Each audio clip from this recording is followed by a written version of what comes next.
ვიდრე ამ უმრჩევლის მოსყიდვის მცდელობასთან დაკავშირებით გამოძიება გრძელდება, სხვადასხვა სამთავრობო უწყების წარმომადგენლები ამ საკითხთან დაკავშირებით შეფასებებს აკეთებენ. Global TV-ის სატელიტური ანტენები ამ დრომდე დაყადაღებულია. ამ თემას კი ცოტა ხნის წინ შეფასება მოყვა საკანონმდებლო ორგანოს მხრიდანაც. კომენტარი პარლამენტის თავმჯდომარემ გააკეთა. დავით ბაქრაძის განცხადებას ახლა უფრო დეტალურად თამარ ბაღაშვილი გაგვაცნობს. პარლამენტის თავმჯდომარემ გააკეთა განცხადება ახალ საკანონმდებლო ინიციატივასთან დაკავშირებით, რომელიც საარჩევნო პერიოდში ინფორმაციის ხელმისაწვდომობას და ინფორმირებული არჩევანის გაკეთებას ითვალისწინებს. პარლამენტის თავმჯდომარე დავით ბაქრაძე ამბობს, რომ საკანონმდებლო ინიციატივა ზეპირის სახით უკვე მზად არის და უახლოეს დღეებში პარლამენტი მას წერილობითი სახითაც მიიღებს და ეს ინიციატივა გულისხმობს შემდეგს, რომ ყველა საკაბელო არხი საარჩევნო პერიოდში ვალდებული იქნება ყველა სატელევიზიო არხის მაუწყებლობა გაავრცელოს.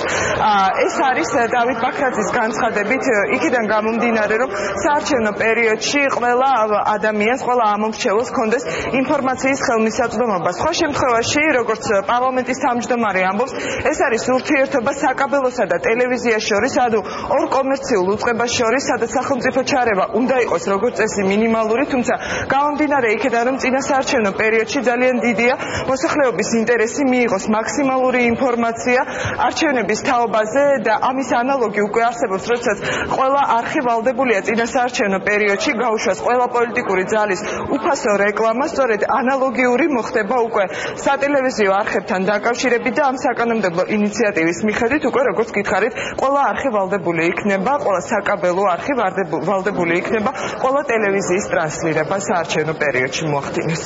ინიციატივის კონკრეტული შინაარსია, რომ ყველა სატელევიზიო არხს საქართველოში კონდეს წვდომა მაყურებელთან ყველა მოქმედი საკაბელო ქსელის მეშვეობით.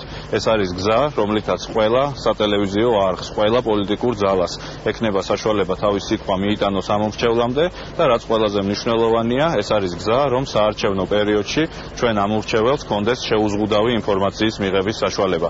ქართველი ხალხი ნამდვილად იმსახურებს იმას, რომ მათ არჩევანი გააკეთონ თავისუფალ და ინფორმირებულ გარემოში, რომ ხალხს აქვს საშუალება მოусმინოს ყველა სატელევიზიო არხს, ყველა პოლიტიკურ ძალას, ყველა პოლიტიკურ ლიდერს და მხოლოდ ამის შემდეგ აირჩიოს ღირსეული და მისთვის სასურველი პოლიტიკური ძალა. პარლამენტის თავმჯდომარის ინიციატივას უკვე მოყვა გამოხმაურებები საკანონმდებლო ორგანოში. საპარლამენტო უმრავლესობის წევრები ამბობენ, რომ იმას, რაც რამდენიმე დღის წინ საზოგადოებამ ნახა და რასაც ბოლო დღეებში უყურებს, ანუ Global TV-ის ანტენების უფასო დამონტაჟებას არაფერი აქვს საერთო სიტყვის თავისუფლებასთან და ეს არის ამომრჩევლის მოსყიდვის მცდელობა, რაც შეეხება ინფორმირებულ არჩევანს, სწორედ ამისთვის შედის შესაბამისი საკანონმდებლო ინიციატივები პარლამენტში და რომ ეს ცვლილებები უზრუნველყოფს სწორედ ინფორმირებული არჩევანის გაკეთებას.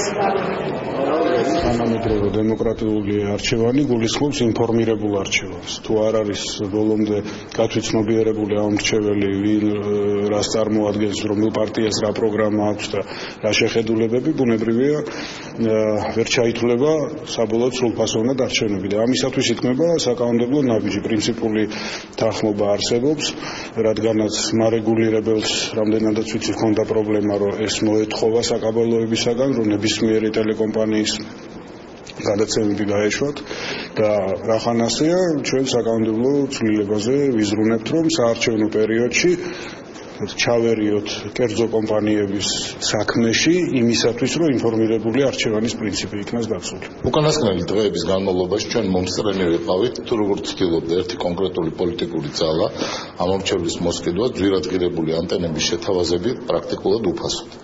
ეს ქმედებები არის აღკვეთილი ქართული სამართალდამცავი სისტემის მიერ, მაგრამ ამავე დროს ქართული სახელმწიფოს ინტერესია, რომ ჩვენს მოქალაქეებს არჩევნების პერიოდში ჰქონდეთ ინფორმირებული, გააზრებული არჩევანი და საკანონმდებლო ცვლილებები, რომელიც ხორციელდება, სწორედ ამ მიზანს ემსახურება. ახალი საკანონმდებლო ინიციატივის ინიცირება პარლამენტში უკვე წერილობითი სახით უახლოეს დღეებში მოხდება და მას კანონმდებლები სავარაუდოდ უკვე რიგ გარეშე სხდომებზე დაამტკიცებენ. ეს იყო თამარ ბაღაშვილი, რომელიც პარლამენტიდან გვერდებოდა.